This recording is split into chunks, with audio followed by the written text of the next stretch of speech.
Sir एक वाकया सुनाता हूं। वो बेचारा आशिक का फोन आया था, उसने कहा मुफ्ती साहब आपने मेरे राज फाश कर दिया। मैंने राज फाश नहीं किया भाई, किसी को क्या पता मैं किसका वाकया सुना रहा हूं, मैं नाम थोड़ी बता रहा हूं।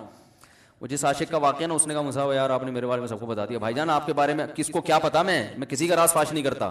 अब मुझे ये लगा कि बयान में खड़ा होकर ना बोले मुसाहब आपने मेरा राज फाश कर दिया। वो ऐसे तीन आदमी नमाज पढ़ रहे थे ना, तीन आदमी नमाज पढ़ रहे थे, तो एक को नमाज में कुछ बात की उसने। जब इसने नमाज में बात की तो दूसरे ने बोला भाईजान बातें करने से नमाज टूट जाती है, बातें करने से नमाज टूट जाती है। तो तीसरा बोलता है अल्हम्दुलिल्लाह मैंने बात नहीं की। तो तीनों की टूट गई ना।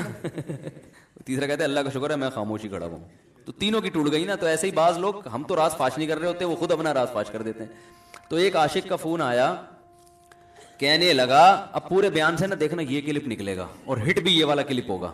फिर लोगों के कमेंट्स होंगे मुफ्ती साहब क्या आशिक माशूक की मिसालें देते रहते हैं। पूरा बयान एक तरफ, ये वाला क्लिप के लाखों व्यूअर्स होंगे इसके, देखना आप। और इस पे जो लेबल लगेगा एक सच्चे आशिक का वाकया, ये लेबल लगेगा एक सच्चे आशिक का सच्चा वाकया। तो सच्चे आशिक तो आजकल मार्केट में होलसेल के हिसाब से हैं, जो अपने आप को सच्चा, वो सारे इस पे सर्च करेंगे यार देखें क्या हुआ, सेम हमारे साथ भी ये हो रहा है कि नहीं हो रहा। तो वो मुझे कहने लगा कि मुझे किसी लड़की से इश्क हो गया है, फोन आया मेरे पास, इश्क हो गया है तो मैं क्या करूं, मैं बड़ा परेशान हूं। मैंने कहा भाई अगर हो गया है, कोई अच्छी है, अच्छे घराने की है, तो आप वालिदैन से बात कर लो, निकाह कर लो। लन तरा लिल मुतहाब्बैन मिसलन निकाह, हदीस में आता है दो मोहब्बत करने वालों में निकाह से बेहतर कोई चीज़ नहीं है। तो हम तो नहीं कहते कि इस इश्क को ख़त्म करो, आप शादी कर लो भाई, निकाह कर लो भाई, हराम हलाल में तब्दील हो जाएगा। कहने लगा कि यार वो मुफ्ती साहब मसला ये है कि उसके अब्बा नहीं मान रहे। मैंने कहा अब्बा को फिर मुझे नहीं फ़ोन करो, अब्बा को फ़ोन करो, जो मैं उसका अब्बा नहीं हूँ। तो फिर अब्बा को फोन करो, उसके यही अपनी फरियाद उसके अब्बा के सामने रखो। कह रहे यार बहुत ट्राई कर ली, बहुत कोशिश कर ली, उसके पेरेंट्स मानने के लिए तैयार नहीं। तो मैंने कहा भाई देखो जितने हरबे थे आप इस्तेमाल करके देखो अब्बा अम्मा को समझाने के। कह रहे नहीं मान रहे। मैंने कहा फिर छोड़ो उसको, लानत भेजो। एक चीज़ मुकद्दर में नहीं है, गलत तरीके से हासिल करने की कोशिश मत करो। शरीफ लोगों का, शरीफ लोग शरीफों की तरह ही करते हैं ना। तमीज़ का यही है कि अब्बा अम्मा से बात की जाए। मैंने कहा मैं दुआ कर लूँगा आपके लिए, आपने मुझे कुछ समझ के फ़ोन किया तो मैं भी दुआ करता हूँ अल्लाह इसके लिए बेहतर है तो मुकद्दर फरमा दे, अब्बा को दिल को नरम कर दे। अब्बा को चाहिए वो जब खुद किसी के अब्बा से उन्होंने अपना सोचे ना, अब्बा से मेरी बात, मैंने ये भी कहा कि अब्बा से बात करा दो। मैं अब्बा को समझाऊंगा भाई अगर बंदे में कोई बड़ी खराबी नहीं है तो यार बिला वजह खाम में इनकार ना करो। लेकिन वो बकौल उसके भाई सारे हरबे नाकाम हो गए। तो मैंने कहा फिर वहां से दिमाग हटाओ। ये जो आशिक लोग कहते हैं ना हम दिमाग हटाना भी चाहें तो नहीं हटता, झूठ बोलते हैं, ये झूठ बोलते हैं, ये हटाना चाहते ही नहीं है कमबख्त। हकीकत बता रहा हूं आपको, दुनिया में बड़ी से बड़ी मोहब्बत खत्म हो सकती है अगर इंसान चाहे। मर जाते हैं तो मोहब्बत खत्म होती है कि नहीं होती? देखो जब मियां मरता है, जवान शौहर मर जाए किसी खातून का, बूढ़े को तो वो चाहती है कि बाज दफा कि भाई अब इसको नचोड़ तो लिया है हमने पूरा, पेंशन भी लेगी अब तो हमें, प्लॉट भी दे दिया इसने, घर भी मेरे नाम कर दिया, बच्चे भी बड़े कर दिए। बाज खवातीन क्या करती हैं, जवानी में मियां को नचोड़ने के बाद बुढ़ापे में बहुत सताती हैं। भाई सब खवातीन की बात नहीं कर रहा मैं, लेकिन बाज खवातीन ऐसा करती हैं, वो बुढ़ापे में मियां को, क्योंकि वो किसी काम का नहीं है ना खांसने के अलावा, तो बच्चों के साथ मिलकर इंतकाम लेती हैं उससे। ऐसा नहीं करना चाहिए, बहुत बड़ा जुर्म है। औरत गैरतमंद होगी ना तो बुढ़ापे में बच्चों की तरफदारी के बजाय अपने शौहर की तरफदारी करेगी। ये भी अच्छे अखलाक की अलामत है। वो कहेगी बेटा तुम्हें जो मैंने इतनी मोहब्बत से पाला है ना, इस शख्स ने मुझे सहारा दिया, घर दिया, इसने मुझे छांव दी, इसकी बेस पर आज तुम्हारे बाजुओं में कुव्वत है। तो गैरतमंद औरत क्या करेगी, वो बुढ़ापे में किसका साथ देगी? मर्द का साथ, शौहर का साथ देगी, बच्चों की साइड नहीं लेगी। वो आजकल बच्चों की साइड लेना शुरू करती हैं, बच्चों के साथ मिलकर उसको सताती हैं, क्योंकि अब बच्चों से मफाद है ना। और गैरतमंद आदमी भी ऐसे मौके पर बच्चों की साइड नहीं लेगा, वो किसकी साइड लेगा? बीवी की। कहेगा भाई पहले ये रफीक है, पहले ये बेटा मेरी जिंदगी में आई है, तुम बाद में आए हो, सही है ना, पहले ये है बाद में तुम हो। तो वही गैरत वैरत शार्ट चल रही है, क्या करें यार अब आदमी किस क्या क्या रोना रोए बैठ के। जो है ना, तो क्या बात कर रहा था मैं, वो आशिक की मिसाल दे रहा था। तो उसने मुझे कहा कि मसला, उसने कहा कि भाई बात ये है मुफ्ती साहब बस दुआ करें, वो मुझे हर कीमत पे चाहिए। मैंने कहा भाई बड़े से बड़ा गम इंसान, मैंने कहा कोई मर, हाँ मैं औरत की मिसाल दे रहा था, मियाँ से कितनी मोहब्बत जवानी में उसका इन्ना लिल्ला हो गया, कैसा रोती हैं, हाय ये क्या हो गया, हाय ये हो गया, हाय। बड़ा धचका लगता है बेचारी को, जो सही मोहब्बत करने वाली। हमारे यहाँ अल्लाह का शुक्र है मशरिकी औरतें मोहब्बत ही करती हैं मियाँओं से, तो कैसा रोती हैं, कितना बड़ा गम। थोड़े दिन के बाद भूल जाती, भूल भुलैया, मैंने यहाँ लोगों को देखा है, बाप का इंतकाल हो गया, टेंशन से पागल हो रहे हैं, तीसरे दिन वीलियां लगाते फिर रहे, भूल गया अब्बा का। मायूस कर देना जब इंसान अपने आप को। तभी कहते हैं ना, बच्चा गुम जाए ये ज्यादा खतरनाक है, मर जाए ये कम खतरनाक है। क्यों? मरने के बाद उम्मीद खत्म, अब नहीं आएगा। गुमने वाले से उम्मीदें होती है, शायद अब मिल जाए, शायद, इसी टेंशन में जिंदगी गुजार देते हैं। तो आशिक को चाहिए माशूक के बारे में ये समझे कि ये मेरे लिए मर गया है, खत्म, उसका नंबर ब्लॉक, उसके बारे में सोचना खत्म। कुछ दिन तबीयत खराब रहेगी, उसके बाद इंशाल्लाह सेटिंग पे आ जाएगा।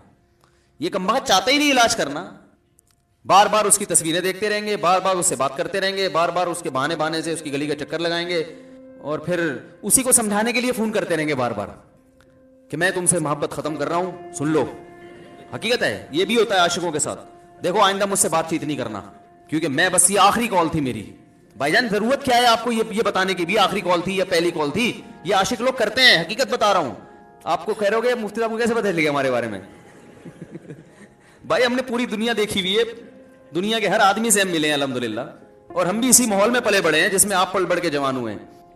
तो आशिक क्या करेगा कमबख्त, वो बहाने बहाने से समझाता रहेगा, कभी डांटता रहेगा, ताल्लुक खत्म, नंबर ब्लॉक, आइंदा मुझसे बात नहीं करना, मेरा ईमान खराब हो रहा है, जाओ दफा हो जाओ। फिर 2-4 दिन के बाद चेक करेगा, कोई कॉल तो नहीं आई हुई, इसने मेरी हिदायत पर अमल किया, इसने नंबर ब्लॉक किया। तो आप कभी भी ठीक, पहली बात तो ये कि आशिक को चाहिए वो ये समझे कि मैं बीमार हूं, ये बीमारी है। हर वो चीज जो आपको नॉर्मल लाइफ से हटा दे, वो बीमारी है या नहीं है? वो टेंशन है, वो बीमारी है भाई। एक चीज नहीं मिल रही, तमीज से नहीं मिल रही, छोड़ दो, उसका तस्वुर दिमाग में लाना छोड़ दो, उसका नंबर ब्लॉक कर दो, ऐसे हो जाओ जैसे था ही नहीं। कुछ दिन तबीयत खराब रहेगी, उसके बाद इंशाअल्लाह ठीक हो जाओगे। हजरत हकीमुल उम्मा मौलाना अशरफ अली थानवी रहमहुल्लाह के पास एक आशिक आया। उसने कहा, एक घोसन कहते हैं ना, वो जो गवाले होते हैं ना, उनकी औरतें जो दूध वूध बेचती हैं, तो एक दूध वाली औरत पे ये आशिक हो गया था, और निकाह को कोई चांस मांस था नहीं। ये हजरत हकीमुल उम्मा रहमहुल्लाह के पास आया और कहने लगा कि जो मसला ये है कि मैं जो हूं ना, मेरे दिमाग में वो समा गई है, अब जो है मैं जो है ना, बस मेरा कोई इलाज करें, मैं ठीक हो जाऊं। हाँ, कहने लगा मुझे वो दिला दें आप अल्लाह वाले हैं, बहुत पहुंचे हुए बुजुर्ग हैं, तो बस आप किसी तरह अल्लाह से मांगे वो मुझे मिल जाए। तो हकीमुल उम्मा ने फरमाया कि देखो भाई, पहले तो इस्तिखारा करो। इस्तिखारे का मतलब वो वाला नहीं इस्तिखारा जो आजकल हो रहा है, यानी अल्लाह से दुआ मांगो, अल्लाह ये बेहतर है तो मुकद्दर कर, बेहतर नहीं है तो मुकद्दर। हो सकता है अल्लाह के इल्म में ये बेहतर ही ना हो, ये भी तो मुमकिन है कि आप चाह रहे हो, हर वो चीज़ जो हम चाहते हैं वो हमारे लिए अच्छी नहीं होती। तो अल्लाह से पहले दुआ मांगो, और फिर जो है वो पैगाम भेजो। अगर नहीं कबूल होता तो फिर अपना दिमाग यहाँ से हटाओ, और दिमाग हटाने का तरीका ये है कि उसका जानबूझकर तसव्वुर ना करो। ये मैंने पूरा वाक़या ऐसे सुना रहा हूँ कि कोई आशिक वाशिक बैठा हो तो वो सुन ले कि इस तरह से इलाज होगा। कभी उसका दिमाग में तसव्वुर ना लाओ, ठीक है ना, जान कर ना लाओ। खुद भी आ रहा है तो वो एक अलग बात है ना, वो तो गैर इख्तियारी चीज़ है, खुद से आ रहा है तो एक अलग बात है। जान कर ना सोचो उसके बारे में, अपने आप को मसरूफ रखो, उसकी तरफ कभी जाओ नहीं, उस रास्ते से ना गुजरो। तो ये परहेज है, ये परहेज करोगे तो फिर मैं दवा बताऊंगा। ये भी दवा नहीं, मेडिसिन नहीं दी है, ये तो उस मेडिसिन के परहेज हैं। उसके बाद मेडिसिन भी मिलेगी, जो जिक्र वो बताएंगे अल्लाह का जिक्र, वो बाद में, पहले ये परहेज। उसने कहा ये नहीं हो सकता मुझसे। उसने कहा मुझे तो दूध चाहिए नहीं होता, फिर भी वहां जाता हूं मैं दूध खरीदने। मुझे तो दूध की जरूरत नहीं होती, फिर भी जाता हूं। और कहा आप बस मुझे किसी तरह से वो दिला ही दें। तो हकीमुल उम्मा, पहले जमाने में लोगों में बुजुर्गों का एहतराम भी था, उन्होंने एक थप्पड़ लगा दिया उसके। अब देखो आप कहोगे बदअखलाकी है थप्पड़ लगाना, हालांकि ये ऐन उस मौके पर क्या थे, अखलाक थे। उन्होंने एक जोर से तमाचा लगाया, कहा कि जब इलाज कराने आया है तो तबीब की बात मानता है नहीं। अब डॉक्टर अगर किसी मरीज को कहे ये करो वो करो, कह रहे मैं ये नहीं करूंगा, तो डॉक्टर कहे दफा हो यहां से, मेरा टाइम क्यों जाया कर रहे हैं। एक थप्पड़ लगाया उसके, जोरदार ना। बोला जब आए हो हमसे इलाज कराने के लिए और हमारी मानते नहीं हो तो टाइम क्यों जाया करो हमारे। जोर से तमाचा लगाया। लोगों में सलाहियत थी पहले जमाने में। अगले दिन आया, कह रहा है आपके उस तमाचे के साथ ही मेरा इश्क खत्म। तमाचा लगाए और इश्क खत्म। हकीमुल उम्मा को हकीमुल उम्मा इसलिए तो कहते थे कि वो जानते थे किसका कैसे इलाज होगा। इसका इलाज तमीज से नहीं हो सकता। इसको ये है कि जबरदस्ती इसके कूले में इंजेक्शन ठोक दो, तो वही किया उन्होंने। तो लगाया जोर से थप्पड़ उसका। तो एक और वाकया ऐसा बड़ा दिलचस्प जहन में आया था, उसका भी इलाज हो गया था फौरन। ये तो थप्पड़ लगाए थे ना, बड़ा दिलचस्प वाकया जहन में आया था, निकल ही गया जहन से। तो इन्होंने लगाया उसको जोर से थप्पड़ और उसका हो गया इलाज। हाँ, एक दहरिया आया, एक शख्स आया, दहरिया नहीं था, मुसलमान था, यूनिवर्सिटी में प्रोफेसर था। वो कहने लगा मुझे इस्लाम के बारे में ना बड़े वसवसे आते हैं, पता नहीं इस्लाम ठीक है या नहीं है, क्या है ये। हर आदमी का इलाज दलाइल से नहीं होता, याद रखो। जो हिकमत वाले लोग होते हैं वो समझते हैं कि इसका फॉल्ट है क्या, इसके अंदर टेक्निकल खराबी है क्या, उस खराबी को दूर करते हैं। उसको हर तरह से दलाइल से समझा दिया, फिर भी आया, कहने लगा हजरत मुझे बड़े इश्काल, तुम हजरत हकीम ने फरमाया दफा हो जाए यहाँ से, तेरे जैसे आदमी को इस्लाम की बिल्कुल भी जरूरत नहीं है, तू काफिर हो जा। तू ये समझ रहा है कि तू इस्लाम पर एहसान कर रहा है। ये जुमला उन्होंने कहा है और कह रहे मेरे सारे वसवसे खत्म। उसको फॉल्ट उसके अंदर ये था, वो ये समझ रहा था गोया अल्लाह को कुछ मिल रहा है मेरे जैसे प्रोफेसर को इस्लाम में दाखिल करके, और इस्लाम को मेरी जरूरत है और मुझे समझ में नहीं आ रहा। जब उसको बताएंगे इस्लाम को तेरी जरूरत नहीं है और ना हमारे पास इतना टाइम है कि हम सारी सलाहियतें तेरे ऊपर ही खर्च करते रहे बैठ के, तो हो जा भाई, जहां इतने सारे लोग काफिर हैं एक और हो जाएगा। तू क्या समझता है, तू चाहता है इतना प्रोटोकॉल देंगे सबको छोड़ के हम तेरे पीछे लगे रहे। तो उसको अपनी औकात समझ में आ गई, उसको औकात समझ में आ गई, भाई ये मेरी जरूरत है, इस्लाम की जरूरत मैं नहीं हूं। लेकिन ये आप ना करना शुरू कर दें को थप्पड़ लगा रहे हैं और ये कर रहे हैं, हर आदमी पे हर चीज सूट नहीं करती। तो इसी वजह से देखो इस्लाम ने बच्चों पे सख्ती करने की भी इजाजत दी है, बल्कि बाज मौके पे हुक्म दिया है। लोग कहते नहीं बच्चों से सख्ती बिल्कुल ना करो, बच्चों से सख्ती बिल्कुल ना करो। भाई बाज चीजें बच्चे मोहब्बत से समझेंगे, बाज चीजों की अहमियत मोहब्बत से नहीं, वो सख्ती से समझ में आएंगी। मैं अल्हम्दुलिल्लाह अपने बच्चों पे हाथ नहीं उठाता, बहुत कम नौबत आती है। एक छोटे बच्चे ने मेरे क्या किया, बगैर परमिशन के ना मेज से 5 रुपए उठा लिए।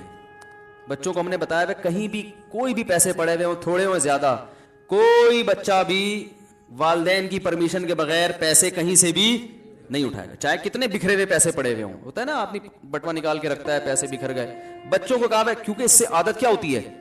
तो एक बच्चा भी नहीं, बच्ची ने किया, 5 रुपए उठा लिए। मुझे याद है उसको मैंने जोर से थप्पड़ मारा। वो थप्पड़ खौफ बिठाने के लिए कि ये मामूली जुर्म नहीं है। वो दिन, आज का दिन, कई साल हो गए इस वाकये को, यानी मेरा ख्याल है 6-7 साल तो हो गए होंगे। पैसे पड़े रहते हैं, कभी कोई बच्चा हाथ, क्योंकि उसको पड़ा है तो सबको इबरत हो गई। क्या हुआ, उनके मिजाज में एक चीज इंस्टॉल हो गई है, सॉफ्टवेयर डाल दिया हमने, इंस्टॉल कर दिया। समझ रहे हो ना क्या हो गया भाई, इंस्टॉल कर दिया। वैसे समझाने से नहीं होता, बेटा देखो 5 रुपए उठाना बहुत बुरी बात है। बच्चा क्या कहता है, बाज दफा बच्चों की माएं आके दलाइल, 5 रुपए ही तो हैं। बाज दफा बच्चों की माएं दिफा शुरू कर देती हैं, 5 रुपए ही तो है ना, इसमें कौन सा तूफान आ गया। आपका पैसा बच्चों का पैसा ही तो है भाई। इसने 5 उठा लिए तो इसको थप्पड़ पड़ रहा है, तो मैंने तो अगर 500 का उठा लिया, मुझे तो पता नहीं क्या कर दोगे। तो वो बाज दफा औरतें भी उल्टे सीधे दलाइल शुरू कर देती हैं। जब चांटा पड़ गया तो बच्चे की मां को भी अंदाजा कि भाई ये बड़ा जुर्म है। भाई दलाइल गए एक तेल लेने, हमारा यानी ये गोया बाप ने पैगाम दे दिया कि दलाइल क्या है, बच्चा सही कर रहा है गलत कर रहा है, इसके क्या दलाइल है। एक तरफ मैं ये चीज बर्दाश्त, पैसों के मामले में एक्यूरेसी जरूरी है, जहां मोहब्बत होनी चाहिए।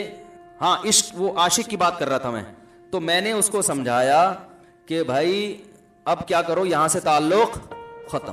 तो पता है क्या कहता, रोने लगा, कह रहे हजरत मैं नहीं ताल्लुक खत्म कर सकता, मुझे उससे सच्ची मोहब्बत है, पाक मोहब्बत है, सच्ची मोहब्बत है, सच्चा इश्क है। ये फिल्मों से सीखा है लोगों ने, सच्चा इश्क और झूठा इश्क। मुझे आ गया गुस्सा भाई अब तक तो जो बात कर रहा था ना वो ठीक कर रहा था, इश्क हो गया, इंसान है, हर एक से हो सकता है। वैसे तो बेहतियाती जो लोग करते हैं उन्हीं को ज्यादातर होता है। चलो बेहतियाती हो गई, लेकिन चलो एक जायज तरीका इख्तियार किया ना, कोई हरामकारी की तरफ नहीं गया। निकाह, तभी मैं कहता हूँ भाईजान किसी को इश्क हुआ करे, अगर निकाह की बात करे तो उसको मलामत ना करो।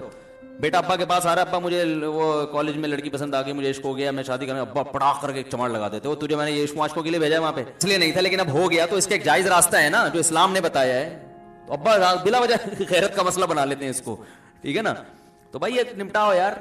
बच्ची बाज दफा पागल हो जाती है इश्क में, तो अब्बा वो गैरत का मसला बना के क्यों भाई ये क्या हो गया। भाई अगर हो गई है, पागल नहीं भी हुई तो पागल होने से पहले उसकी शादी कर दो अकलमंद बाप ये करेगा, ठीक है ना। तो अपने औलादों को, यहां जो वालिदैन बैठे, इतनी सहूलत उनको दिया करें कि अगर वो कहीं शादी करना चाहते हैं तो वो जबान से इजहार कर सके। बेशक बराह रास्त करते हुए शानवानी तो किसी पर्चा लिख के अब्बा की तकिए के नीचे लिख दें, अब्बा सेटिंग चल रही है ठीक है ना। तो मैं नहीं चाहता मैं गुनाह की तरफ जाऊं, मेरी शादी करा दो। और नाम ना लिखो अपना, अब्बा खुद ही, अब्बा को सबका पता होता है कि वो खुद ही पहचान जाएंगे। तो ये जो बहुत ज्यादा सख्ती वालिदैन करते हैं ना औलाद पे, इससे बगावत फैलती है। क्योंकि जायज हक तो उसको देना चाहिए ना भाई।